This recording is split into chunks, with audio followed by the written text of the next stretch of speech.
일찍교회 주일 예배 함께 하시는 모든 성도님들을 주님의 이름으로 환영하고 축복합니다. 다 함께 묵도하심으로 2월 13일 주일 예배를 주님 앞에 드리겠습니다. 행위가 온전하여 여호와의 율법을 따라 행하는 자들은 복이 있으며 여호와의 증거들을 지키고 전심으로 여호와를 구하는 자도 복이 있도다. 참으로 그들은 불의를 행하지 아니하고 주의 도를 행하는도다. 주께서 명령하사 주의 법도를 잘 지키게 하셨나이다. 내 길을 굳게 정하사 주의 율례를 지키게 하소서. 아멘. 살아계신 하나님, 거룩한 주일 주님 전에 나와 예배할 수 있도록 인도하여 주심을 감사를 드립니다. 날마다 주의 말씀 안에 거하며 주의 법도를 지켜 행할 수 있도록 우리들을 인도하여 주시옵소서. 우리들의 마음을 모아 이 시간도 예배드리기 원합니다. 찾아오시어 임재하여 주시옵고 역사하여 주시옵소서. 신령과 진정으로 드려지는 우리의 예배 가운데 언제나 함께 하시는 예수 그리스도 이름으로 기도합니다. 아멘. 이 시간 다 함께 자리에서 일어나셔서 찬송가 4장 성부 성자와 성령 찬양하시겠습니다.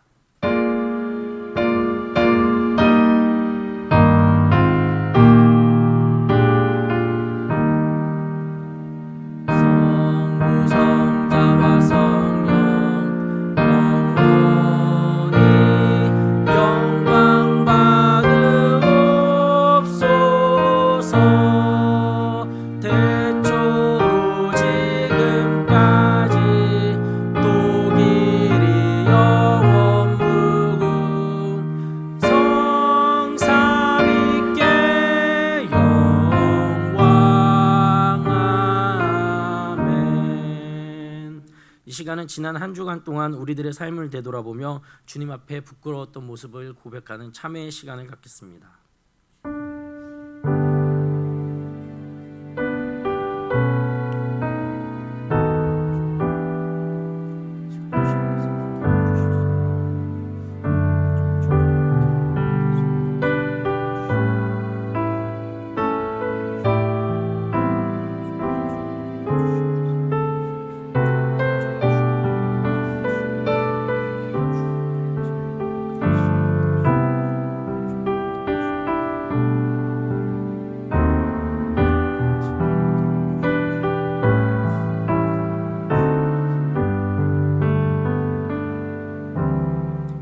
내 이름으로 일컫는 내 백성이 그들의 악한 길에서 떠나 스스로 낮추고 기도하여 내 얼굴을 찾으면 내가 하늘에서 듣고 그들의 죄를 사하고 그들의 땅을 고칠지라.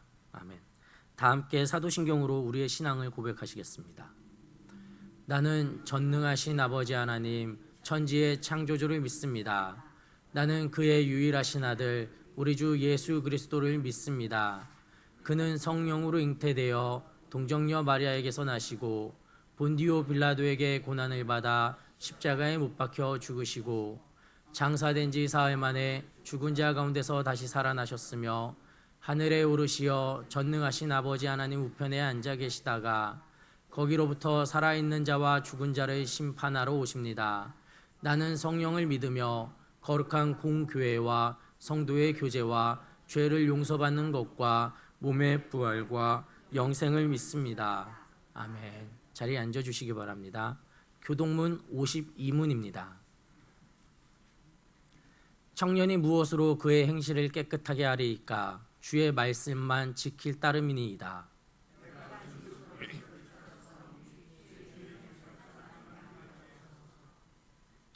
내가 주께 범죄하지 아니하려 하여 주의 말씀을 내 마음에 두었나이다.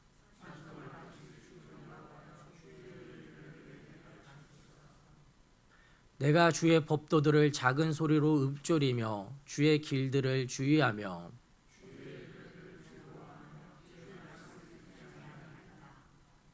주의 법이 나의 즐거움이 되지 아니하였다면 내가 내 고난 중에 멸망하였으리이다.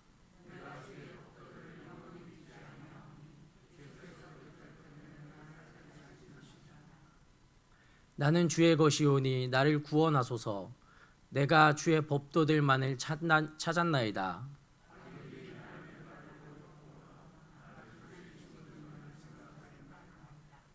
내가 보니 모든 완전한 것이 다 끝이 있어도 주의 계명들은 심히 넓으니이다. 내가 주의 법을 어찌 그리 사랑하는지요. 내가 그것을 종일 작은 소리로 읊조리나이다. 아멘. 다 함께 찬송가 50장 1절을 찬양하심으로 준비한 예물을 주님 앞에 드리겠습니다.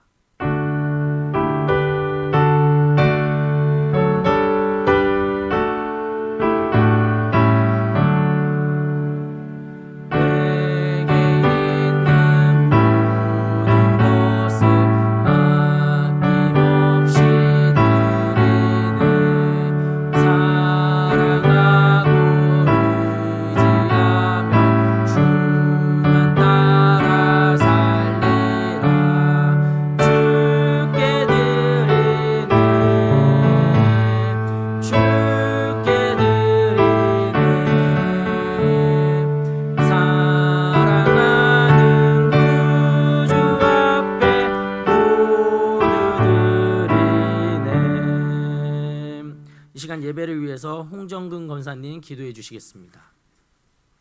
천지 만물을 지으시고 선하신 뜻대로 다스리시는 살아계신 하나님 아버지, 영광과 존귀와 찬송을 올려드립니다.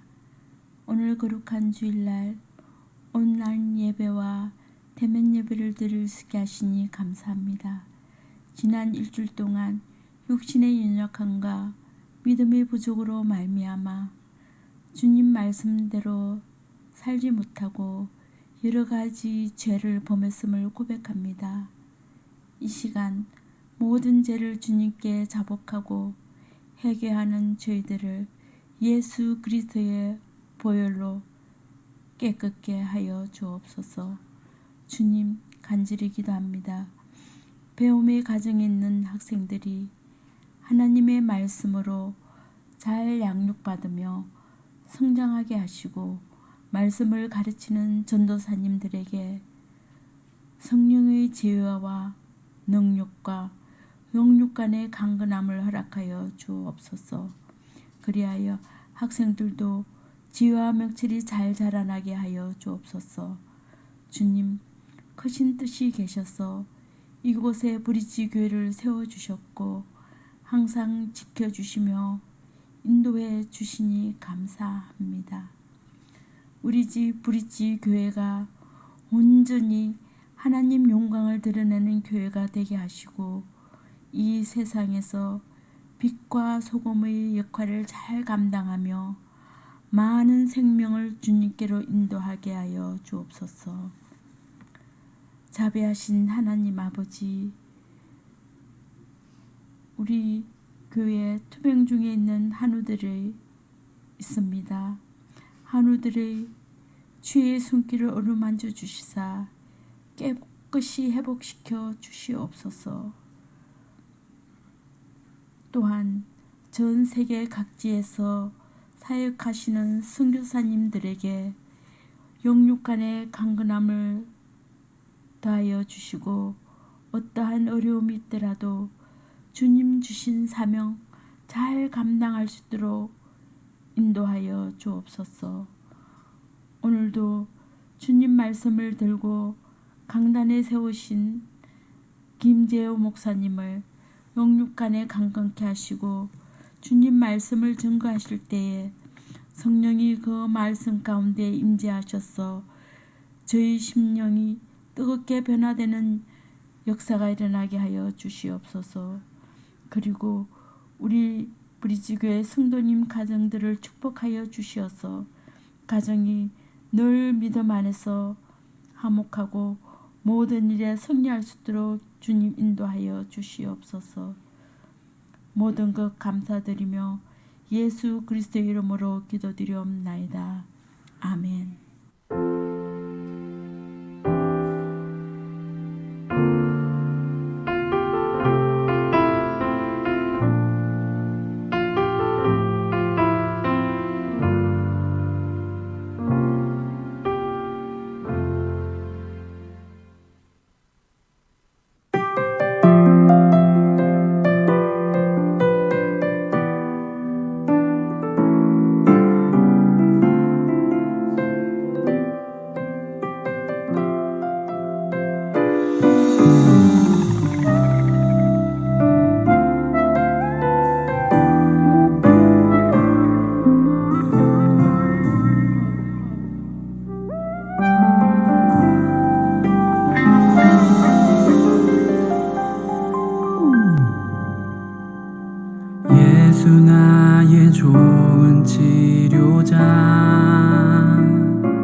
나의 슬픔과 고통 고개를 들어 그의 눈을 볼 때에 난 알았네. 예수 나의 좋은 치료자.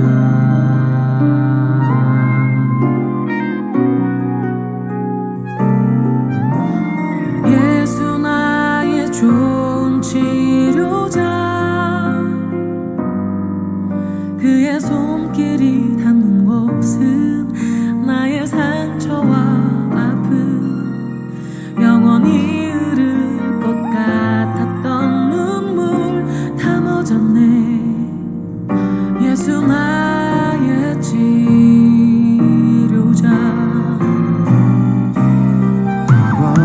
나 노래하리라. 전한 나를 돌아보신 구세주를 찬양해. 하늘 닿는 곳까지 내 손 들리라. 예수 나의 치료자.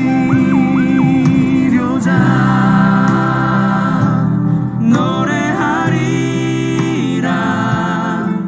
전한 나를 돌아보신 구세주를 찬양해. 하늘 닿는 곳까지 내 손 들리라. 예수 나의 치료자.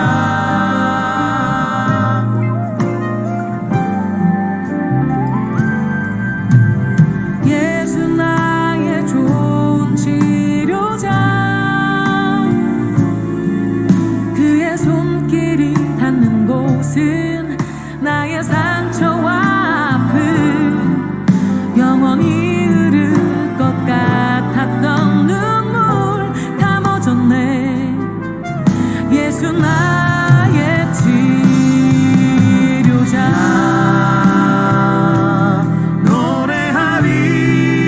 노래하리라. 전한 나를 돌아보신 구세주를 찬양해. 하늘 닿는 곳까지 내 손 들리라. 예수 나의 치료자. 어떤 어려움도 깊은 절망도 수많은 괴로움과 슬픔도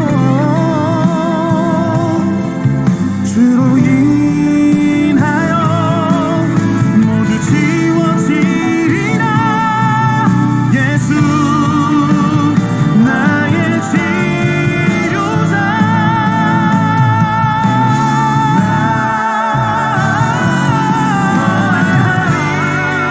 노래하리라.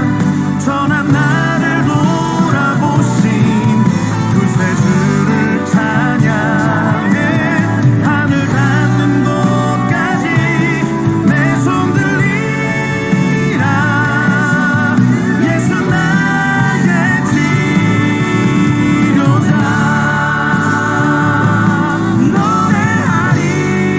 노래하리라.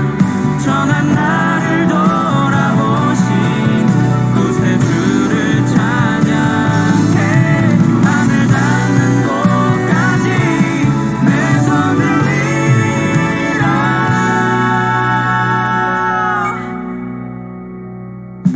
예수 나의 주. 예수 나의 힘. 예수 나의 치료자.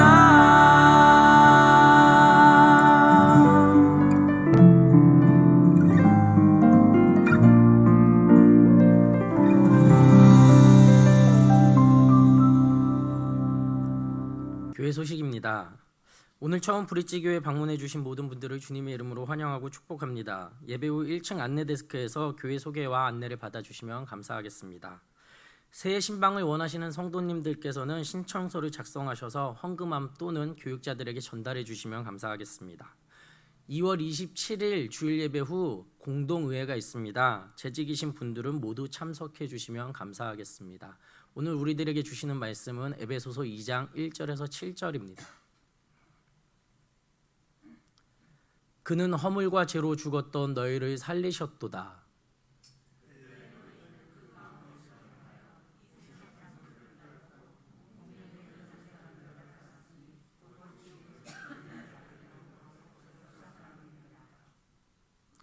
전에는 우리도 다 그 가운데서 우리 육체의 욕심을 따라 지내며 육체와 마음에 원하는 것을 하여 다른 이들과 같이 본질상 진노의 자녀이었더니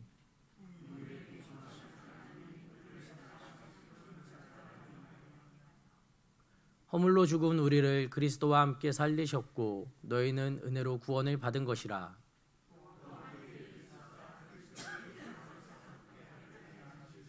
함께 읽겠습니다. 이는 그리스도 예수 안에서 우리에게 자비하심으로써 그 은혜의 지극히 풍성함을 오는 여러 세대에 나타내려 하심이라. 아멘. 목사님 나오셔서 말씀 전해 주시겠습니다.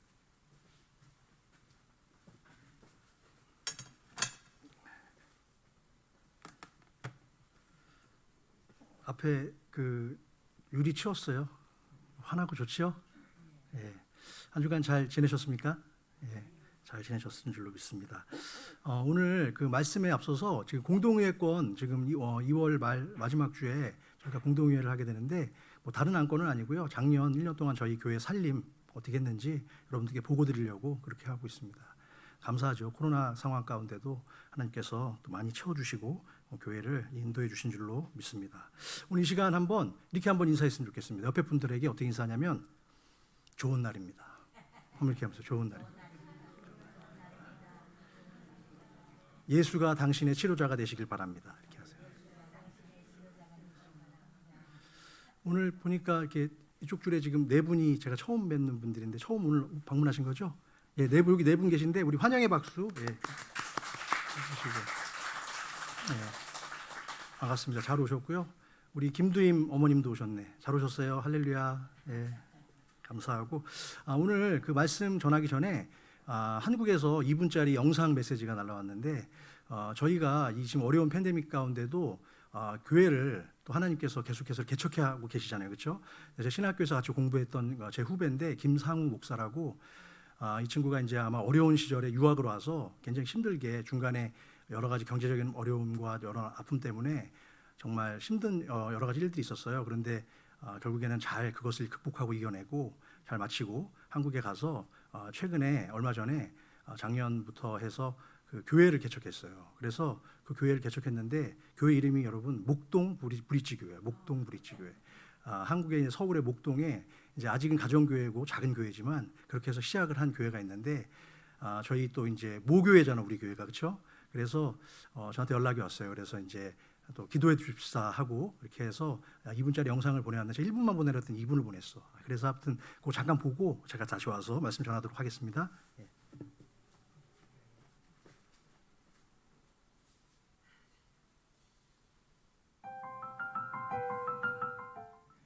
안녕하세요. 뉴버리파크 브릿지교회 성도 여러분, 너무나도 반갑습니다. 저는 한국에서 목동 브릿지교회를 섬기고 있는 김상호 목사라고 합니다. 어느덧 김재호 목사님을 알게 된 것도 거의 10년이 다 되어 가는데요. 그동안 아마도 가족을 제외하고는 제가 가장 가까이서 목사님을 경험하고 알지 않았을까 생각이 듭니다. 왜냐하면 같이 산 적도 있으니까요. 그렇게 가까이서 또는 멀리서 동고동락하면서 지낸 긴 시간을 통해 저는 두 가지를 얻었습니다. 첫째는 신앙의 가족이고 둘째는 신앙의 모범입니다. 목사님께서는 항상 원망과 시비가 없는 사랑을 행해야 한다라고 가르쳐 주셨고 그 사랑을 주님께서 허락하신 이웃들에게 자신이 할 수 있는 대로 베푸는 삶을 보여주셨습니다. 그리고 저는 그 삶 가운데 먼 줄만 알았던 하나님 나라를 가까이서 누리게 되는 은혜를 경험하게 되었던 것입니다. 그 주님의 은혜가 얼마나 좋았던지요. 그래서 저도 이제는 목사님을 통하여 주님께 배우고 경험한 그 사랑의 나라를 이 땅 가운데에서 전해보려고 합니다. 그래서 작년 말에 개척 준비를 하면서 교회 이름을 두고 기도하던 끝에 목사님께 허락을 받고 브릿지 교회라는 이름까지 가져오게 된 것입니다. 이와 같이 저희 목동 브릿지 교회는 삶, 예배, 공동체, 구제, 그리고 선교라는 5대 사명의 현장에서 주님의 통치 이념인 사랑을 행하여 하나님 나라가 누려지게 하자라는 비전을 품고 시작했습니다. 비록 지금은 가정교회로서 겨다시 같은 모습이지만 저희에게는 우리 주 예수님께서 주신 하나님의 나라의 생명이 있기에 주님께서 원하시는 날에 싹을 틔우며 그 줄기가 자라 장차 많은 영혼들이 쉴 수 있는 주님의 숲이 되는 날이 곧 오게 될 줄로 믿습니다. 이 날을 위해 함께 기도해 주시기를 부탁드립니다. 감사합니다.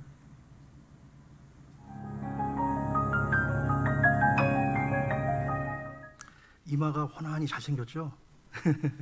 그래서 아무튼 새로 시작하는 교회가 또 이런 어려운 가운데 있다는 것들 감사하고, 많은 교회들은 또 힘들고 또 어려워서 문을 닫는 교회도 있지만 또 하나님께서는 하나님의 또 그 사역자들을 통해서 새로운 교회를 계획하고 또한 인도해 줄 줄로 믿습니다. 네, 그리고 이 시간 잠깐 기도하고 그러면 말씀 보도록 하겠습니다. 아버지 하나님, 은혜와 사랑을 진심으로 감사합니다. 정말 아무것도 없는 부족한 저희들, 주님께서 또 이렇게 거룩한 주의 날 성일을 맞이해서 다시 하나님의 전으로 불러 모아 주시니 너무나 감사합니다. 주님, 오늘 저희의 심령을 완전히 비우기를 원합니다. 오직 하나님의 말씀으로 채워서 우리의 심령으로 정말 하나님께 영광 돌려지는 그러한 한 시간 되길 원하오니 이 자리에 모인 모든 성도들의 마음을 모아주시고 또한 말씀 가운데 전하는 자나 듣는 자나 하늘의 영광을 누리는 축복의 시간 되게 하여 주시옵소서. 이 시간을 기억하지만 나올 수 없는 형편 가운데 있는 성도들이 있습니다. 그들의 모든 순간순간 그들의 삶의 자리마저도 하나님께서 붙들어 주시고 이번 한 주간 동안도 은혜 가운데, 은혜의 장중 가운데 붙들어 주시옵소서. 감사하며 예수 그리스도 이름으로 기도하옵나이다. 아멘. 오늘 그 제목 한번 같이 읽어볼까요? 시작. 병든 마음이 새로워지는 기적. 예. 오늘에 사는 모든 현대인들이 가장 많이 그리고 크게 시달리는 병이 있습니다. 한두 번 다 이런 병을 경험하지 않은 사람이 없을 정도라고 하는데요. 그 병명은 무엇일까요? 제목 속에 있는데. 우울증. 정답 나왔네. 그렇죠? 그만큼 우울증은 감기처럼 누구나 쉽게 걸릴 수 있다는 의미일 수도 있고요. 그래서 정신과 그 의사들이요, 우울증을 가리켜서 뭐라고 얘기를 하냐면 정신감기라고 해요. 정신감기. 그러니까 감기처럼 자주 걸릴 수 있다라고 하는 것입니다. 작년 하반기에 대한신경정신의학회가 미국이 아닌 한국에 서울을 포함한 6대 광역시에서 성인 남녀 20세에서 59세까지의 성인 남녀 1000명을 대상으로 정신건강과 행복에 관한 설문조사를 진행했습니다. 그런데 응답자의 약 3분의 1인 33%가 300명이 넘는 사람이 평소에 불안이나 초조와 같은 정서적 스트레스를 경험했다라고 이야기했고요. 그중에 절반이 넘는 사람들은 최근까지도 극심한 우울증을 겪어본 적이 있다라는 대답을 했다고 합니다. 이렇듯이 우리는 너무나 편리한 문명의 발전으로 인해서 더없이 편안한 시간들을 보내고 있는 것 같지만 그만큼 현대인들은 신종 바이러스인 코로나뿐만이 아니라 심각한 영적인 바이러스인 우울증에 걸린 채 날마다 마음의 상처를 입기도 하고요. 또 내가 받은 마음의 상처를 다른 사람에게 폐를 끼치기도 하면서 주고받고 살아가고 있습니다. 구약성경 열왕기상 19장에 보면요, 위대한 선지자 엘리야도 주의 말씀을 열심히 전했죠. 힘있게 전했지만 그러다가 아합 왕에게 쫓겨서 광야로 숨어 들어갔습니다. 그곳에서 엘리야는 깊은 마음의 상처와 우울증에 시달리는 장면이 나오고 있습니다. 결국 죽을 정도로 고생을 하다가 하나님의 도우심과 은혜의 손길에 의해서 엘리야는 다시 회복되는 그런 과정이 성경 속에 기록되어 있습니다. 그만큼 우울증이라는 병은 환절기 감기처럼 우리의 신앙의 믿음과 상관없이 누구에게나 조용히 찾아오는 마음의 불청객이자 고질병이라고 말할 수 있습니다. 저도 옛날에 한때 제가 워낙 성격이 밝고 긍정적인 편이라 어떤 분이 김재호 목사는 한 번도 우울증 같은 거는 경험해보지 않았을 거라고 얘기해 주시는 분도 있는데, 저도 한때 아주 심각한 우울증에 굉장히 고생을 했던 적이 있어서 한 두어 달 정도 아주 굉장히 깊은 디프레션을 경험한 적이 있는데, 제가 이제 대학을 졸업할 즈음에 벌써 저는 아시는 분들은 아시겠지만 대학 다니면서 결혼을 했잖아요. 제가 군대 갔다 와서 복학하고 결혼을 해서 2학년 끝날 때쯤 결혼을 해서 졸업할 때 이제 애가 둘이 있었어요. 그래가지고 애는 둘이나 있는데 취업을 하는데 마지막에 정말 바라고 원했던 직장이 있었는데 그 직장이 아주 굉장히 좋은 직장이에요. 근데 이제 거기를 시험을 봤는데 마지막 최종 관문에서 다 된 줄 알았어요. 다 된 줄 알았어요. 그래가지고 다 된 줄 알았고 또 앞에서 실무진들과의 어떤 여러 인터뷰라든가 그런 인턴십도 했었는데 다 좋은 평가를 받았어요. 그래서 별 이변이 없는 한 합격이다. 그 선배들이 이렇게 얘기를 하더라고요. 아까 회사에 있는 분들이. 그래서 실무진들이. 그래서 다 됐구나. 마음을 놓고 있었는데 마지막에 안 된 거예요. 떨어졌어요. 몇 명 뽑질 않았긴 했지만 떨어지고 나니까 너무 충격이 오더라고. 이미 붙은 줄 알고 친구들하고 같이 여행을 가던 중에 속초로 여행을 가던 중에 연락을 받은 거예요. 너무 디프레션이 와가지고 어떻게 며칠 보냈는지도 모르게 거기서 지내다가 말 한마디 거의 없이 지내다가 집에 와가지고 왔는데 정말 제가 어떤 짓까지 했냐면 그 빛도 싫은 거예요. 빛조차. 그래가지고 검은색 그것을 사가지고 유리창을 가리고 제 아내한테 미안한데 나 건들지 말라고. 나 좀 혼자만의 시간이 필요하다고. 그리고 그 방으로 요광을 가지고 들어가서 2달 동안을 정말 그림자 없이 정말 빛도 없이 그렇게 아주 깊은 디프레션에 빠졌던 적이 있었어요. 정말 힘들더라고 그때. 정말 이것처럼 누구에게나 조용히 찾아오는 마음의 불청객이자 고질병이 바로 우울증인 것입니다. 그래서 신앙생활을 하는 성도에게는 우울증이 찾아오지 않냐? 그렇지 않습니다. 신앙을 믿는 성도에게도 심지어 목사들도 우울증에 빠지곤 합니다. 그러면 일반적으로 어떤 사람들이 이렇게 마음의 병인 우울증에 자주 노출되고 또한 걸릴 확률이 높을까요? 먼저 여러분 지나치게 양심적인 사람이 우울증에 걸릴 확률이 높대요. 왜 그럴까 한번 생각해 보실까요? 선한 양심은 분명히 좋은 것이고 또 필요한 것입니다. 하지만 그것을 지키기 위해서 너무 예민한 거야. 너무 책임감이 강한 거지. 그래서 그것을 계속해서 집착하다 보면 어떻게 돼요? 사단이 어느새 그 선한 양심을 교묘하게 이용해서 괜한 죄책감에 빠지게 만들 수 있다는 거예요. 그래서 무엇이든지 너무 지나친 것은 모자란만도 못할 때가 있다는 것을 우리는 기억해야 돼요. 그래서 너무 이렇게 막 센시티브하게 하면 안 돼요. 때로는 좀 둥글둥글하게 이렇게 살아가는 필요도 있을 것 같습니다.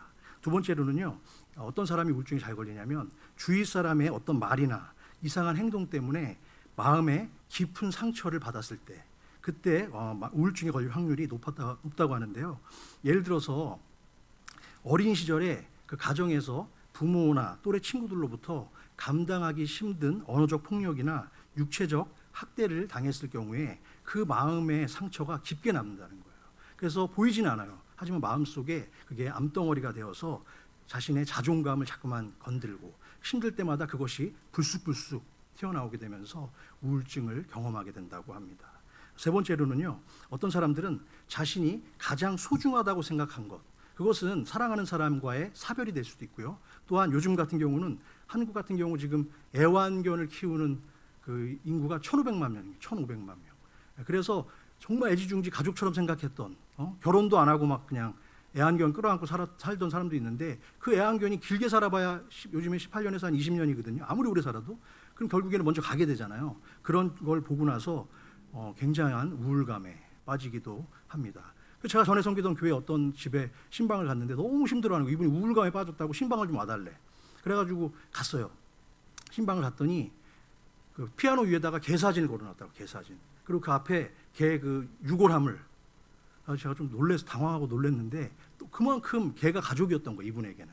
그렇게 힘든 모습을 보게 됐고요. 또는 저같이 회사에서 원치 않는 실직을 갑자기 당했을 때 그로 인한 스트레스로 인해서 깊은 우울감, 상실감 그런 것들을 경험할 수 있다고 합니다. 또 한국 같은 경우는 미리 예견을 해요. 언제까지 했으면 좋겠다, 아니면 뭐 명예퇴직을 해라 이런 식으로 예견을 하는데 미국은 더 황당하대요. 경험해 보니까 그냥 어느 날 출근했는데 그 출근하는 그 순간부터 시큐리티가 따라오더래요. 따라오더니 책상에 딱 앉으니까 종이 한 장 딱 내면서 짐 싸 그러더래. 거기서 뭐 정보 빼갈까봐 딱 지켜보고 있는 거지. 짐 싸고 이제 딱 보니까 너 오늘까지야. 일단 이런 그런 경험을 했던 제가 전에 섬겼던 교회 어떤 목사님이 목회를 하기 전에 직장 생활을 하다가 그런 경험을 하고 굉장히 또 디프레스를 받았는데 그 가운데 그분은 주님을 만났고 그리고 주의 종이 되어서 지금 열심히 사역을 잘하고 있습니다. 아마 지금 말씀을 듣고 계신 여러분들 중에서도 지금까지 인생을 살아오시면서 어떤 이유로든 한 번 또는 그 이상의 우울증을 경험해보지 않았다는 분이 있으면 한번 손 한번. 다 그런 경험이 있죠, 그렇죠? 아니라고 하는 것은 아마 없을 것입니다. 문제는 이런 우울증을 평소에 우리가 너무 가볍게 여기거나 또한 방치하면 그 증세가 어떻게 되죠? 더욱 심해져요. 그래서 어떤 선택을 하냐면 아주 극단적인 선택을 하기도 하고요. 그리고 그 우울증이 나중에 조울증, 그다음에 정신분열까지 일으키면서 아주 이 사회에 아주 굉장한 위험한 칼 같은 도구로 나타나기도 하고요. 때로는 사람을 죽이기도 하고 내 가족을 죽이는 그런 일들이 빈번하게 일어나고 있고, 요즘 사회면 뉴스를 보면요, 그런 소식들이 너무나 쏟아지고 있어요. 심지어 얼마 전에 일본에서는 도쿄대 의대를 진학하려고 했던 한 고3 학생이 아무리 공부를 해도 자기 머리로는 따라갈 수가 없는 거야. 자기는 도쿄대 의대만 가야 되는데, 그리고 엄마 부모님이 그걸 강조하는 거지. 그런데 그건 자기가 따라갈 수는 없고 너무 우라통이 터지니까 그게 우울증으로 가다가 나중에는 폭발한 거예요. 그래서 보신 분들 있을지 모르겠지만 칼을 들고 도쿄대 의대 시험 보는 날 정문에 가가지고 막 닥치는 대로 막 사람을 찔른 거예요. 그런 일도 있었는데, 이런 것들은 정말 그 도쿄대 의대든 어디든 열심히 공부하던 한 청년의 인생을 망치고 정말 그 주변 사람들까지 병들게 하는, 그토록 무서운 것이 바로 우울증입니다. 그래서 우리 믿는 자들도 항상 영적인 우울증에 빠지지 않도록 조심해야 될 줄로 믿습니다.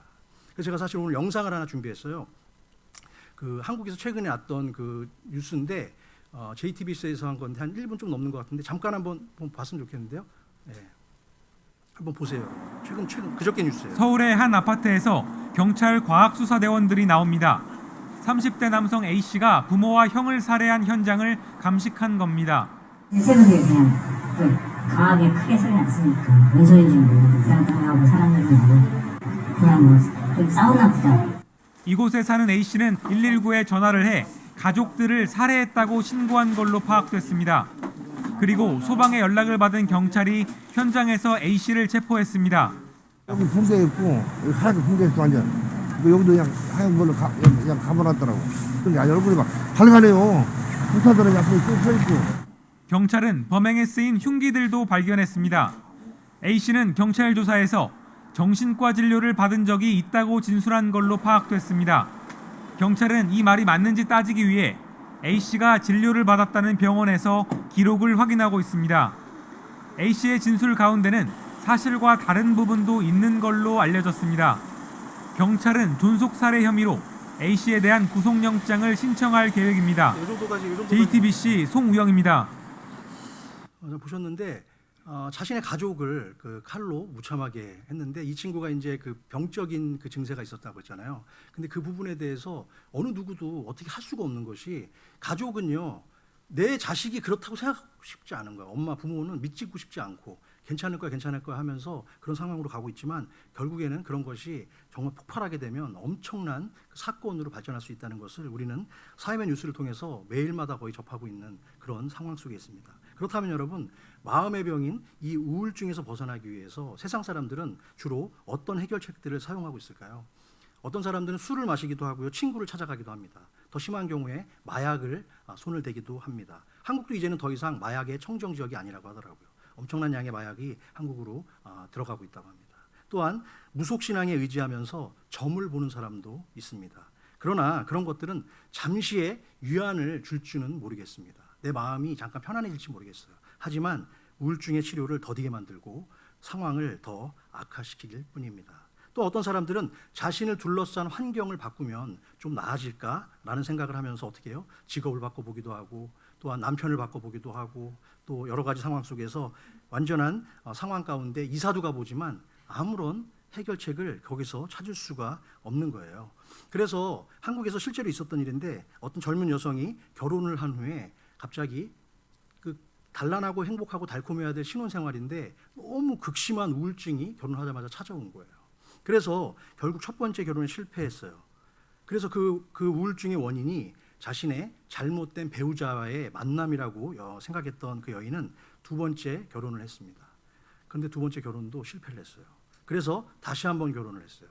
그랬는데도 여전히 그녀를 괴롭히던 마음의 병인 우울증은 떠나가지 않았습니다. 그렇게 여러 번의 실패를 거듭했지만 자신의 우울증이 계속되는 것을 보고 그때서야 그녀는 깨닫게 되었대요. 나의 근본 문제는 내 남편이 아니라 내 자신 속에 있었구나. 내 안에 상처였구나 라는 것을 깨달았다고 합니다.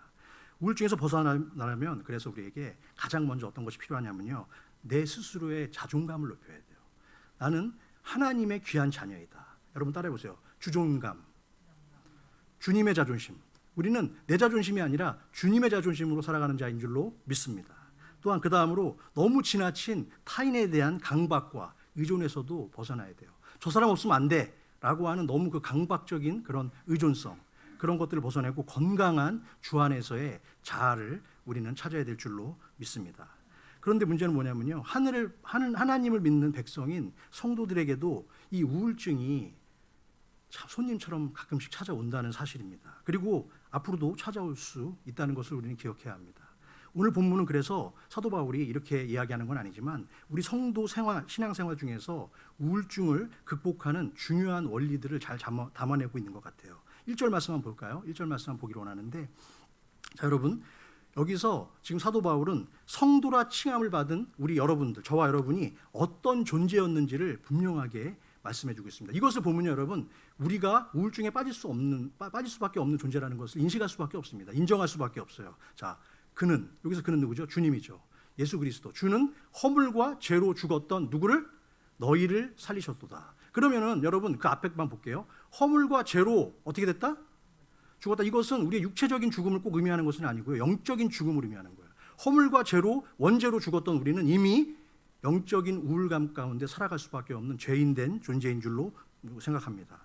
그래서 원래 에덴 동산에서 범한 인류 최초의 원죄로 인해서 우리는 이미 생명력을 완전히 잃어버렸던 존재입니다. 그러던 어느 날 우리 모두는 예수 그리스도를 만났잖아요. 그 십자가 은혜와 보혈로 우리는 영원한 새로운 피조물로 탄생한 줄로 믿습니다. 그래서 여러분 고린도후서 5장 17절에 뭐라고 말씀하고 있습니까? 그런즉 같이 읽을까요? 시작. 그런즉 누구든지 그리스도 안에 있으면 새로운 피조물이라. 이전 것은 지나갔으니 보라 새 것이 되었도다. 아멘. 여러분, 이전 것은 바로 허물과 죄악입니다. 하지만 우리는 주 안에서 예수 그리스도의 보혈의 피로 새로운 존재로 거듭난 줄로 믿습니다. 그래서 말씀하시잖아요. 보라 새 것이 되었도다. 새 것이 되었다는 그 자존감을 갖고, 주존감을 갖고 살아야 되는데 자꾸만 사탄은 우리에게 옛 주존감, 옛 자존감을 우리에게 가르쳐주는 것이죠. 거기에 빨려 들어가면 안 됩니다. 이처럼 모든 성도는 그리스도의 십자가 사건으로 완전히 새로운 존재로 거듭난 것이 사실이지만, 그리고 맞지만 사탄과 마귀는 아직도 이 세상을 계속해서, 아까 나오기 말하잖아요, 말씀 중에 공중권세 잡은 사탄은 어떻게 해요? 계속해서 우리를 영적으로 우리를 그루밍시키고 우리를 굴복시키기 위해서 어떤 작전을 펼치냐, 여전히 영적인 침체와 절망에 빠져서 우리가 제대로 신앙생활을 하지 못하도록 우리의 영혼을 계속 붙들고 늪으로, 계속 게으름의 늪, 나태의 늪, 그런 늪으로 우리를 끌고 들어가는 작전을 펼치고 있습니다. 그래서 마귀의 전략이 무엇인지 우리는 알아야 되고요, 말씀을 통해서 우리가 어떻게 그것을 극복할 수 있는지를 함께 찾아보길 원하는데요. 첫 번째 소제목 같이 읽도록 하겠습니다. 시작. 성도를 무너뜨리기 위한 사탄의 가장 강력한 전략은 주님보다 세상을 더 사랑하도록 만드는 것입니다. 네, 계속해서 2절 말씀에 그 답이 나와 있습니다. 왜 사탄이 세상을 더 우리가 주님보다 사랑하게 만들려고 하는지. 자, 첫 번째 줄에만 읽어보면 그때 그렇죠? 너희가 허물과 죄로 죽었을 그때라는 거죠. 그때 너희 가운데 어떻게 이 세상 풍조를 따르도록 한다는 거예요. 누가? 사단이요. 세상 사람들이 세상의 풍조와 유행을 따라서 제멋대로 사는 것은 당연한 겁니다. 그렇게 살아가는 게 맞아요. 세상 사람들의 그 삶이에요. 삶의 방식이에요. 하지만 우리 예수 그리스도의 보혈을 믿는, 십자가를 믿는 그리스도인들은 어떻게 살아가야 합니까? 세상의 유행이 아닌 그리스도의 풍조를 따라갈 때 신앙의 정체성을 유지할 수 있게 될 줄로 믿으시기 바랍니다. 그래서 사단은 항상 여러분 세상적인 것들로 우리를 공격해요. 세상적인 것들 간단하게 요약하면 세 가지 뭡니까? 성공, 명예, 재물이에요. 가끔 가다가 목사 같은 사람한테는 또 그 여자 문제, 그것도 심각한 유혹이 될 수 있겠죠. 또한 우리가 주님께 받은 은혜를 사탄은 어떻게 하면 더 빨리 소멸시킬까? 우리가 받은 은혜를 주일날 은혜 받았어. 그 은혜를 일주일 동안 가지 못하도록 어떻게든 사단은 우리를 소멸시키려고 그러고요, 말씀과 기도에 집중하지 못하도록 방해하는 것입니다. 그래서 화려하고 탐스러워 보이는 세상 것들을, 온갖 것들을 동원해서 우리의 마음과 마음과 생각을 통제하고 제한하려는 그 목적을 사단은 갖고 있습니다. 그래서 하나님보다 어떻게 해요? 내 친구, 어떤 사람은 술, 어떤 사람은 뭐 도박, 그 외적인 모든 것들을 동원해 가지고 세상적인 힘과 능력 또는 자신의 생각과 판단, 이 세상의 지식을 통해서 하나님을 부인하도록 만들려고 하는 것이 바로 사탄의 계략인 것입니다. 우리가 하나님보다 세상의 것들을 더 사랑하게 만들려고 사탄은 세상의 풍조를 따르도록 한다는 것을 우리는 기억해야 될 줄로 믿습니다. 그런데 여러분 무서운 것은 뭐냐면요, 사단이 준비한 그 유혹의 덫, 세상의 풍조에 한번 걸려들잖아요. 그런 방법이 없습니다. 그 늪에서 빠져나오기가 너무너무 힘들다는 것을 우리는 기억해야 됩니다. 처음에 죄를 지을 때도 마찬가지잖아요. 처음에 누구나 죄를 지을 때 어떤 생각합니까? 그래, 이번 딱 한 번만이야. 이번만 하고 끝! 이렇게 얘기는 해요. 하지만 어떻게 되죠? 한번 달콤한 그 죄의 맛을 보기 시작하면 점점 다시 마음이 흔들리고 그 죄악의 늪으로 우리는 빨려 들어갈 수밖에 없는 연약한 존재인 것을 우리가 인정해야 될 줄로 믿습니다. 제가 전에도 한번 말씀드린 적이 있는데, 미국에 처음에 와가지고 뉴욕에 갔는데, 형님이 뉴욕에 살아도 뉴욕에 갔는데 그 교회 식구가 알려준 거예요. 애들하고 영화 보러 간다고 그랬더니, 저번에 한번 제가 얘기한 적 있을 거예요. 간다고 그랬더니 미국 영화관은 들어갈 때 한 번만 돈 내니까 안에 들어가서 검사 안 하니까 한 편 보고 저 두 편 볼 수 있다는 거야. 그래가지고 그렇게 해도 그렇게 하면 안 되잖아요. 그런데 그때 가가지고 도시락이 아니라 샌드위치까지 싸가지고 가가지고 애들하고 두 편 세 편 보고 왔잖아. 그랬더니 어떻게 된지 알아요? 아무런 죄의식도 없는 거야.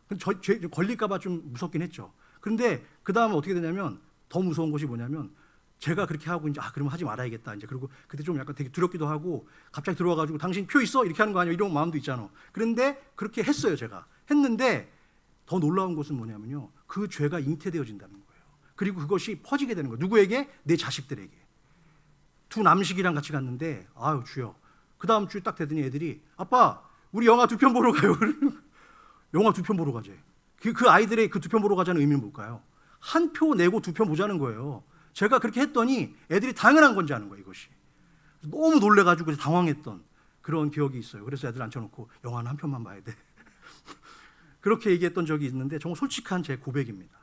그러므로 세상에 살지만 하늘에 속한 성도잖아요. 우리는 이중 국적자라고 그랬잖아요. 근데 이중 국적자이지만 우리의 본 그 시민권은 어디에 있다?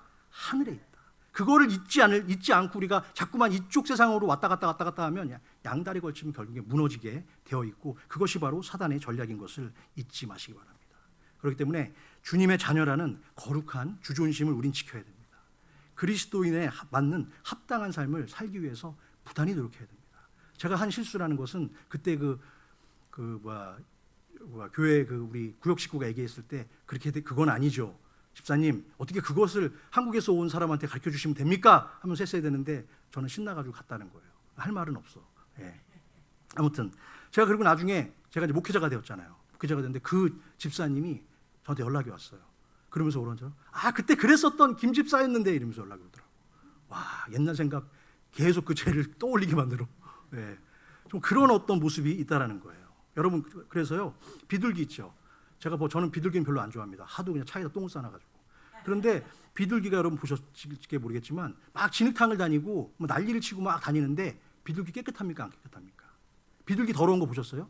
비둘기가 막 어디 김치찌개 묻히고 다니는 거 보셨어요? 비둘기 항상 깨끗하죠. 저 이상한 생각이 들었어요. 찾아봤어요. 어떻게 그렇게 깨끗함을 비둘기는 유지할 수 있을까? 흙밭을 다니는데. 그랬더니요, 그 이유가 비둘기의 양날개 끝에서 끊임없이 세척제 역할을 하는 기름이 흘러나온다는 거예요. 그래가지고 비둘기가 항상 깨끗함을 유지할 수 있다는 것입니다. 그 겨드랑이에서 그 나오는 기름으로 깨끗함을 유지하듯이 하늘나라의 순결한 백성인 우리 성도의 인생은 어떻게 될까요? 바로 늘 변함없는 주님의 말씀인 이 성경과 또한 기도와 말씀으로 충만해 있어서 우리가 성령 충만함으로 받을 때, 그때 우리의 더러워진 모든 죄악을 주님의 피로 말끔히 씻어내고 우리의 영적 순결함을 지게 될 줄로 믿으시기 바랍니다. 그래서 바울은 로마서 8장 1절에서 2절 말씀 가운데 이렇게 우리에게 말씀하고 있습니다. 제가 읽어드리겠습니다. 그러므로 이제 그리스도 예수 안에 있는 자에게는 결코 정죄함이 없나니 이는 그리스도 예수 안에 있는 생명의 성령의 법이 죄와 사망의 법에서 너를 해방하였음이라. 아멘. 여러분, 생명의 성령의 법이라고 해서 그냥 생명의 법이라고도 해도 되고요, 성령의 법이라고도 해도 되는데 왜 생명의 성령의 법이라고 했을까요? 그 생명이 예수 그리스도 안에 있고요, 그 성령을 통해서 우리가 사망의 법에서 깨어난 줄로 믿습니다. 두 번째 소제목 같이 읽겠습니다. 시작. 공중 권세 잡은 사탄의 강교한 속임수에 걸려 넘어가지 않도록 성령 충만을 구해야 합니다. 그렇습니다. 성령 충만을 구해야 되고요. 2절 말씀 한번 계속해서 또 본문 2절 말씀 보기를 원하는데, 여러분 아까까지 읽었던 게 저 세상의 풍조를 따르는 것이었고요. 두 번째죠. 공중 권세 잡은 자를 따랐으니, 우리가 잘 따라야 돼요. 세상의 풍조를 따르는 것이 아니라 아까 뭐라고 했죠? 예수 그리스도 안에서 성령을 따라가야 된다. 근데 우리는 세상의 풍조를 따르면 안 되는 것이고요. 두 번째로 보다 공중 권세 잡은 자를 따랐기 때문에 곧 지금 불순종의 아들들 가운데 역사하는 영이라고 말하고 있습니다. 그것은 뭘까요? 바로 사탄의 역사를 의미하는 것입니다. 불순종의 제왕이 바로 사탄이에요. 여러분 루시퍼가 타락한 천사잖아요. 그렇죠? 그렇게 해가지고 어떻게 해요? 그들의 임무, 그들의 책임이 분명히 있는데요. 성도들을 온갖 방법으로 회유하고 유혹해서 이 땅에서 비겁한 실패자, 이것도 아니고 저것도 아닌 사람으로 살아가게 하려는 것이 바로 그들의 책임이고 의무이자 그들의 원하는 바입니다. 그래서 사단이 가장 즐겨 사용하는 무기가 있는데요. 그것은 따라해보세요. 탐욕, 불순종, 절망, 포기. 그것이 합쳐지면요, 영적 우울감에 도저히 빠져나올 방법이 없습니다. 태초에 하나님은요, 아담을 향해서 너희가 선악과를 따먹으면 어떻게 된다고 했죠? 정령 죽으리라 라고 분명히 말씀하셨고 경고하셨죠. 그런데 어떻게 돼요? 뱀을 통한 사단의 간교한 입술의 유혹에 빠져서 어떻게 되죠? 결국 지상 최고의 천국인 에덴 동산에서 쫓겨나는 신세가 되고 말았습니다. 신실한 믿음으로 하나님의 축복 가운데 아름다운 여생을 보냈던 지혜의 왕 솔로몬은 항상 좋았을까요? 여러분 그렇지 않습니다. 어느 날 밤 주의 사자가 솔로몬에게 나타나서 너가 더 이상 이방 여자들을 건들지 마라, 이방 여자들을 들이지 말라는 경고를 2번이나 했습니다.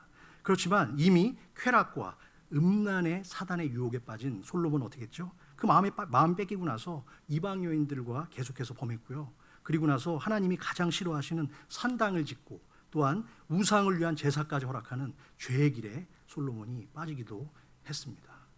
솔로몬도 예외가 아니었다는 거예요. 예수님의 제자였던 가룟 유다는 어떻습니까? 여러분, 우리가 다 아는 바처럼 은 30냥에 둔갑한, 은 30냥으로 둔갑한 거예요. 뭐가? 사단의 유혹이. 그 죄악에, 그 유혹에 빠져 넘어가서 자신의 스승이자 구세주인 예수 그리스도를 배신하고 바로 팔아넘기는, 씻을 수 없는 죄인으로 성경은 기록하고 있습니다.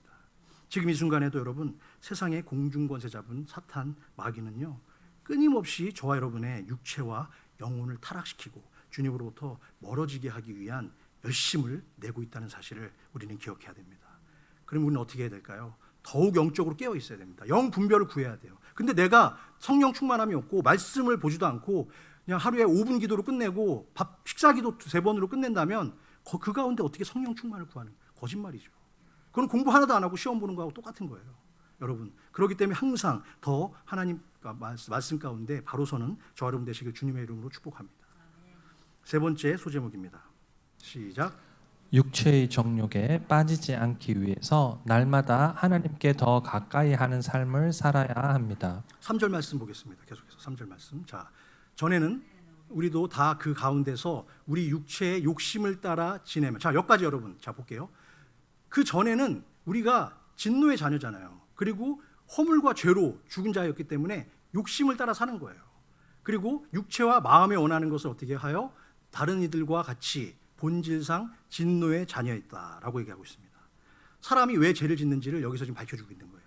성경은 그 이유가 육신이 바라고 원하는, 사사기 시대에 내 소견이 원하는 대로 그렇게 하는 것처럼 만족시키기 위한, 내 육신과 내 마음의 쾌락을 만족시키기 위한 욕심이라고 분명히 말씀하고 있습니다.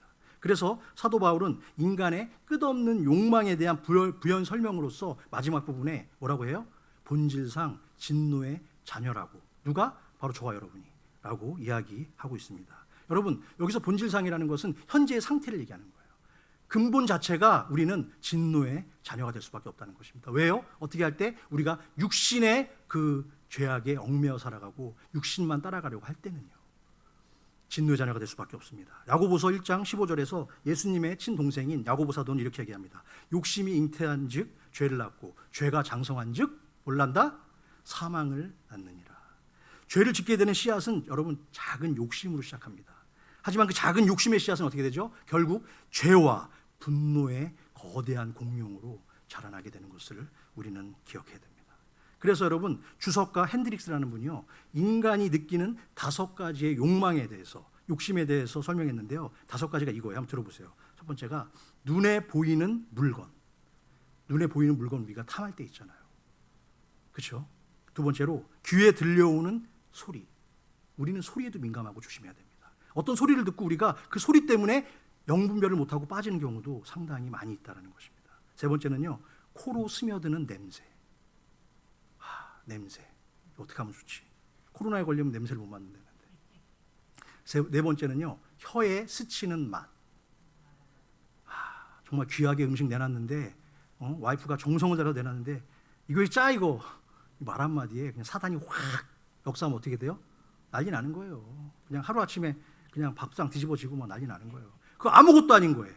예. 그리고 또 마지막으로 5번째가 몸에 닿는 감촉이랍니다. 감촉. 그냥 편안하고 등 따시면 좋잖아요. 불편한 거 싫잖아요. 그것이 바로 우리 죄의 5가지 본성이라고 이야기하고 있습니다. 이제 사도 바울은요, 우리의 마음을 계속해서 불안하게 만들고 병들게 하며 허물과 죄의 본성으로 돌아가게 하려는 사탄의 작전에 대해서 그럼 너희가 어떻게 맞서 싸워야 되냐, 그 답을 이제 가르쳐주고 있는데요. 본문 5절과 6절 말씀입니다. 이건 너무 중요하니까 여러분 오늘 이것만 기억하셔도 끝. 괜찮아. 자, 5절과 6절 같이 읽겠습니다. 시작. 허물로 죽은 우리를 그리스도와 함께 살리셨고 너희는 은혜로 구원을 받은 것이라. 또 함께 일으키사 그리스도 예수 안에서 함께 하늘에 앉히시니. 그렇습니다. 이것은요 우리의 소속, 성도의 소속이 어딘지를 분명히 밝혀주는 거고요. 또한 구원이 어떤 것인지를 가르쳐주는 겁니다. 우리를 그리스도와 함께 어떻게 했다? 살리셨고, 그 다음 어떻게 해요? 함께 일으켜 주셨고, 그 다음에 함께 어떻게 최종적으로 우리가 어떻게 된다? 하늘에 앉혀주신다 라고 이야기하고 있습니다. 구원의 단계가 다 들어가 있습니다. 이 두 구절 속에 다 들어가 있어요. 우리의 소속이 분명히 뭔지 알려주고 있고요. 믿음의 사람들은 주님과 함께 살고 서로를 세워주면서 최종 구원의 자리, 그 예수님과 함께 앉는 그 영광의 보좌, 그날을 꿈꾸는 하늘에 존재하는 의미인 줄로 믿습니다. 우리가 이 말씀에 대한 확신만 있다면요, 사단이 주는 어떠한 불안과 우울감, 영적인 그런 디프레션에서 우리는 해방될 수 있고요, 극복할 수 있는 줄로 믿습니다. 그런 사실을 알면서도 왜 이 땅의 많은 성도들과 교회는 쓰러지고 병들고 지쳐가고 있을까요? 하나님의 존재에 대해서요 불확실하게 믿거나 또한 무관심하기 때문이라고 저는 생각해요. 정확한 믿음을 갖고 있다면 그렇지 않습니다. 그래서 어떤 선교단체에서는 이렇게 얘기한대요. I found him. 내가 주님을 찾았다는 거야. 가만히 생각해보면 틀린 말은 아닌 것 같아. 근데 여러분 틀린 말입니다.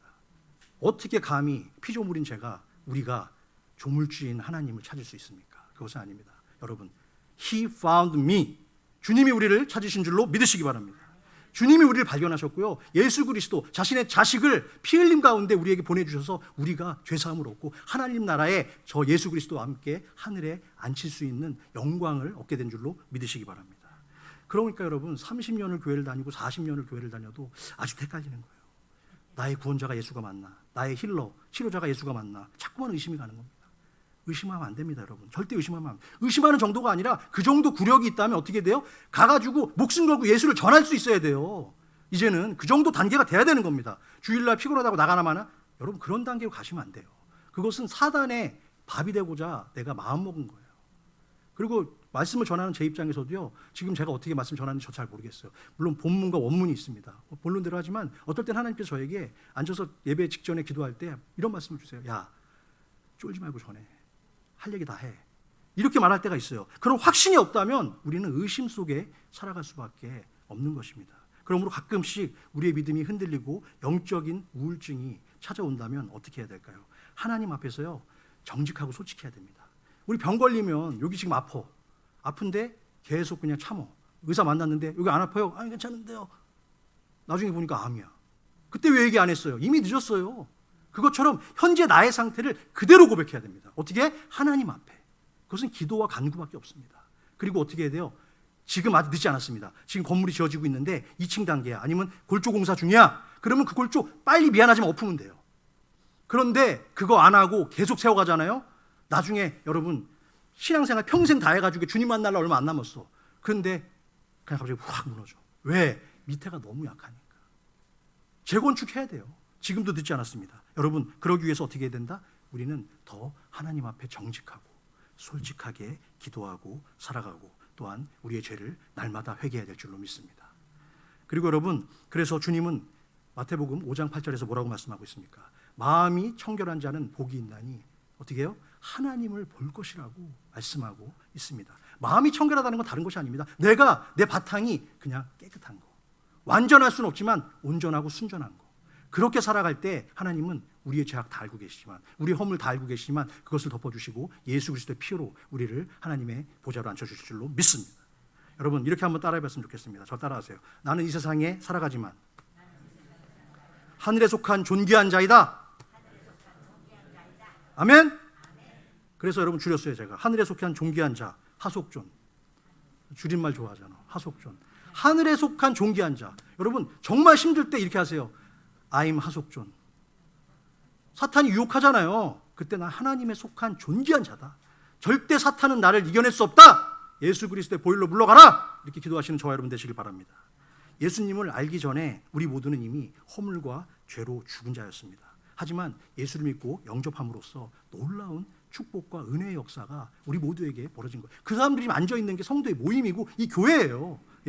죄로 말미암아 죽을 수밖에 없었던 우리를 십자가 보혈로 다시 살려주신 분이 예수 그리스도인 줄로 믿습니다. 또한 예수님과 함께 하늘에 앉을 수 있는 영원한 존재가 너희가 되었다고, 너희가 거듭났다고 오늘 말씀을 통해서 또 함께 일으키사 예수 그리스도 안에서 함께 하늘에 앉혀주시겠다고 지금 말씀하고 있습니다. 그러므로 나는 나중에 주님과 함께 하늘에 앉을 존귀한 주님의 자녀다 라는 그 주종감을 회복하시고 절대 쓰러지지 마시기 바랍니다. 그리고 이럴 때일수록, 어려울 때일수록, 힘들 때일수록 하나님 말씀 의지하며 나아가는 저와 여러분 되시기를 주님의 이름으로 부탁드립니다. 그래서 예수님께서 직접 말씀하셨어요. 뭐야? 세상이 주는 평안이 아니라 내가 너에게 평안을 주겠다고. 요한복음 14장 27절 말씀 같이 한 목소리 읽겠습니다. 시작. 평안을 너희에게 끼치노니 곧 나의 평안을 너희에게 주노라. 내가 너희에게 주는 것은 세상이 주는 것과 같지 아니하리라. 너희는 마음에 근심하지도 말고 두려워하지도 말라. 아멘. 여러분, 세상이 주는 것과 다르다. 무엇이요? 주님이 주는 평안. 주님이 주는 평안을 깨달은 사람은요, 아무리 힘들고 아무리 고통스럽고 아무리 외로워도요 울지 않습니다. 슬퍼하지 않습니다. 눈물을 흘릴 수 있어요. 하지만 왜요? 주님의 그 뜻을 알고 있기 때문에. 내가 가는 최종 목적지가 하늘 보좌의 그 옆에 의자가 주님과 함께 앉을 의자가 있다는 것을 알고 있기 때문입니다. 아멘. 비행기 조종법을 가르치는 베테랑 조종사들이요, 신참 훈련생들에게 꼭 말하는 게 있답니다. 비행기를 당신이 볼 때는 절대로 당신의 감각을 의지하지 말고 뭐를 의지해라?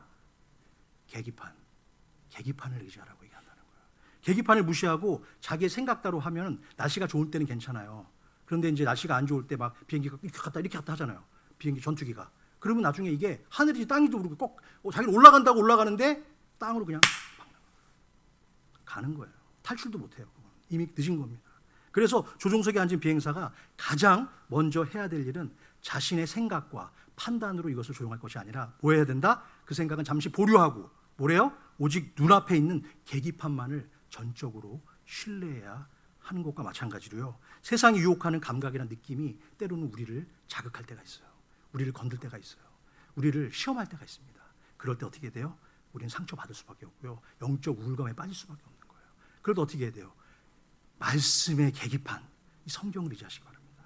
그리고 기도, 영분별, 성령 하나님의 그 의지함, 그것을 통해서 오직 말씀의 계기판만 따라가는 저 여러분 되시길 주님의 이름으로 축원합니다. 이제 말씀을 맺으려고 하는데요. 오래전에 노르웨이 출신의 극지 탐험가인 난센이라는 사람이 있어요. 노르웨이 출신인데 극지를 탐험했어요. 북극을. 근데 이분이 어느 날 탐험하던 북극 바다의 정확한 깊이를 잘 모르겠는 거야. 이 북극 바다가 얼마나 깊은가 측정하고 싶은 마음을 먹었어요. 그래서 가장 그 당시에 긴 밧줄을 구해가지고 북극 바다 한가운데 가서 그 밧줄을 내리기 시작했어요. 왜? 어디까지 닿나 하면 나올 거 아니야, 깊이가. 계속 내렸어요. 그랬는데 그가 충분히 준비한 밧줄을 아무리 밑으로 내려도 닿지를 않아. 그래가지고 어떻게 했냐? 포기하지 않고 이 사람은 다음날 다시 더 길게 묶었어, 매듭을. 묶어가지고 또 내렸어. 또 안 닿아. 그 다음날 전날보다 또 한 번 묶었어. 또 내렸어. 여러 차례 시도했지만 북극 바다의 깊이가 얼마나 너무나 깊은지 도저히 닿지를 않아서 재는 것을 포기했다고 합니다. 사랑하는 성도 여러분, 우리 눈에 보이지 않지만 우리가 날마다 섬기는 하나님의 은혜와 보혈의 사랑도 이와 마찬가지인 것을 믿으시기 바랍니다. 하나님의 은혜가 얼마나 크고 깊은지 우리의 좁은 생각과 머리와 판단으로는요 도저히 측량할 수도 없고 측량해서도 안 됩니다. 다만 우리 자신이 깨닫는 만큼 하나님을 알게 되는 거예요. 그리고 그 은혜 가운데 그 은혜를 맛보며 내가 누리는 것으로 끝나는 것이 아니라 그 은혜를 다른 사람에게도 나눌 수 있는 그런 축복이 임하게 될 줄로 믿습니다. 하나님의 은혜가 아무리 넓고 크고 깊어도 깨닫지 못한다면 그것은 내가 하나님의 은혜를 누리고 있지 못하는, 나만 우울해지는 거예요. 예. 오늘 설교를 마치면서 여러분 스스로의 마음속에 이런 질문을 오늘 꼭 하나 갖고 갔으면 좋겠습니다. 따라해보세요. 나는 지금까지 인생의 고난과 어려움을 만날 때마다 어떤 방법으로 위기를 극복했는가? 어떤 방법으로 여러분 위기를 극복해 오셨습니까? 앞으로 살아가면서는 여러분 이런 질문을 만날 때마다요, 오늘 지금 이제 마지막으로 읽을 건데 오늘 핵심 구절인 4절, 5절, 6절, 7절 이 말씀을 반드시 여러분 마음속에 기억하시고 그대로만 살아가시면 여러분은 신앙의 성공자가 될 줄로 믿습니다. 자, 4절부터 7절까지 함께 읽고 끝내겠습니다. 시작. 긍휼이 풍성하신 하나님이 우리를 사랑하신 그 큰 사랑을 인하여 허물로 죽은 우리를 그리스도와 함께 살리셨고 너희는 은혜로 구원을 받은 것이라. 또 함께 일으키사 그리스도 예수 안에서 함께 하늘에 앉히시니 이는 그리스도 예수 안에서 우리에게 자비하심으로써 그 은혜의 지극히 풍성함을 오는 여러 세대에 나타내려 하심이라. 아멘. 그 지극히 풍성한 은혜를 우리 갖고 있다면 우리 이후로도 앞으로의 모든 우리 후속 세대에게도 이 자비와 사랑을 전하는 그런 축복의 자녀가 저와 여러분 될 줄로 믿습니다. 다 같이 일어나셔서 주품에 찬송하시고 기도하도록 하겠습니다.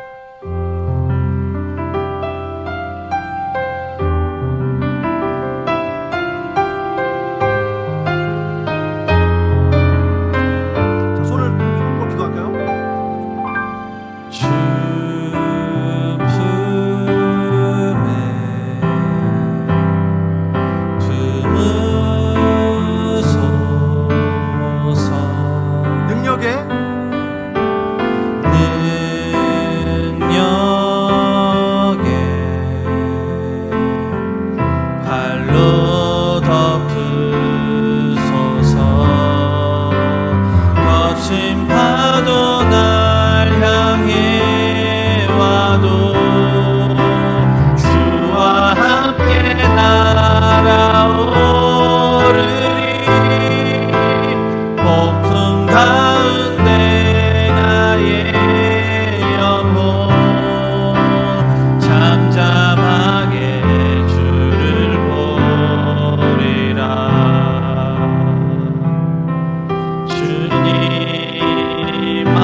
주님, 그렇습니다.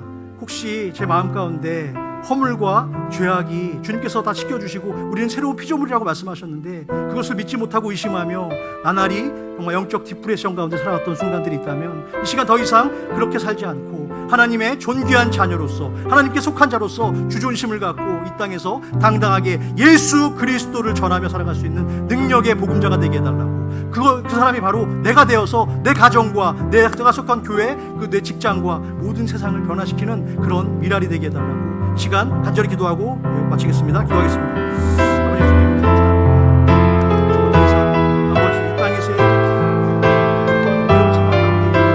두려워하는 것이 아니라 영적 디프레션에 빠진 것이 아니라 오직 하나님의 말씀에 대기하는 주님께 그러한 모든 믿음의 성도들 그래서 우리 모든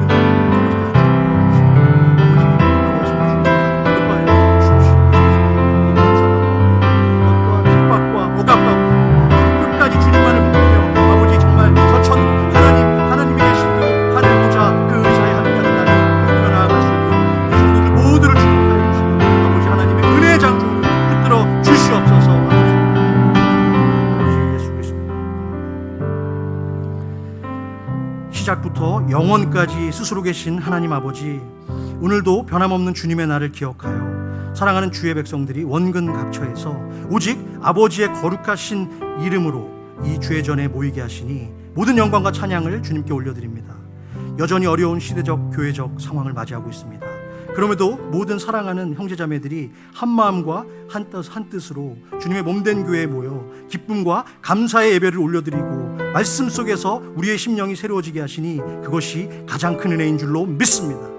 일찍이 주님께서 땅끝까지 복음을 전파하라는 사명을 저희에게 주셔서 이 지역에 몸된 브릿지 교회를 세우시고 믿음의 반석 베드로처럼 사람을 낚는 어부로, 또한 바울과 디모데처럼 어둠을 밝히는 일로 우리 모두를 부르셨는 줄로 믿습니다. 하지만 저희들의 허물과 죄로 인한 불순종과 욕심, 영적 나태함으로 인해 교회의 머리 되신 주님의 참 제자로 살아가지 못하였음을 또한 이 시간 솔직하게 인정하고 고백하오니 저희를 긍휼히 여겨주시고 하늘의 자비와 긍휼로 저희를 더딥혀 주시옵소서. 영광 받으시기 합당하신 주님, 우리 브릿지 교회가 또한 목동에 세워진 브릿지 교회가 에베소 교회를 향한 사도 바울의 가르침처럼 믿음의 역사와 사랑의 수고와 소망의 인내를 붙들고 날마다 아름다운 사랑의 소식들이 세상에 전하는 그러한 축복의 교회들이 되게 하여 주시옵소서. 그리스도의 생명을 살리는 은혜의 복음이 말로만 우리에게 이른 것이 아니라 오직 능력과 큰 확신으로 된 것임을 체험하고 우리가 받은 말씀대로 실천하며 살아가는 순종의 제자들로 변화시켜 주시며 맡겨주신 소중한 모든 사역들과 영혼들과 아버지의 마지막 뜻을 이루기 위한 교회적 사명을 우리 모두가 능히 감당할 수 있는 축복과 은혜의 도구로 저희 모두를 사용하여 주시옵소서.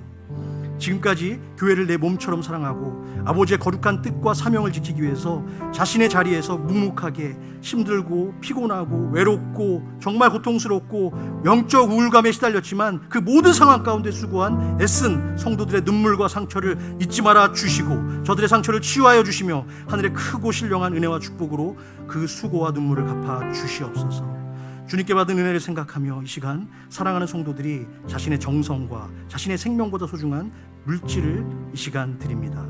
우리의 마음과 그 중심을 이미 아시오니 그것을 기억하사 하늘의 크신 은혜와 사랑으로 충만한 인생이 되도록 복의 복을 더하여 주시고 아버지의 은총으로 날마다 성도의 가정에 만나와 메추라기가 떨어지지 않도록 더 가득 채워주시고 보호하여 주시며 거룩한 삶으로 저희를 인도하여 주시옵소서. 이제는 세상 끝날까지 우리를 버리지 아니하시고 함께 하시는 성자 예수 그리스도의 그 크신 은혜와 무한하신 하나님의 사랑하심과 죄와 허물로 죽을 수밖에 없었던 우리를 긍휼히 여기사 넘치는 은혜와 진리로 인도하시기를 원하시는 성령 하나님의 감화, 감동, 교통, 내주 인도하심의 은총이 오직 하나님의 은혜로 세워지고 지켜지고 성장해온 이곳 브릿지 교회와 또한 새롭게 세워지는 한국에 있는 목동 브릿지 교회 온 성도들의 가정과 자녀손들과 생업 위에 그리고 함께 하나님 나라를 세우기 위하여 지금 이 시간에도 선교지에서 열심히 수고하고 계실 후원 선교사님들의 가정과 저들의 사역과 삶 위에 이제로부터 영원토록 함께 계실지어다.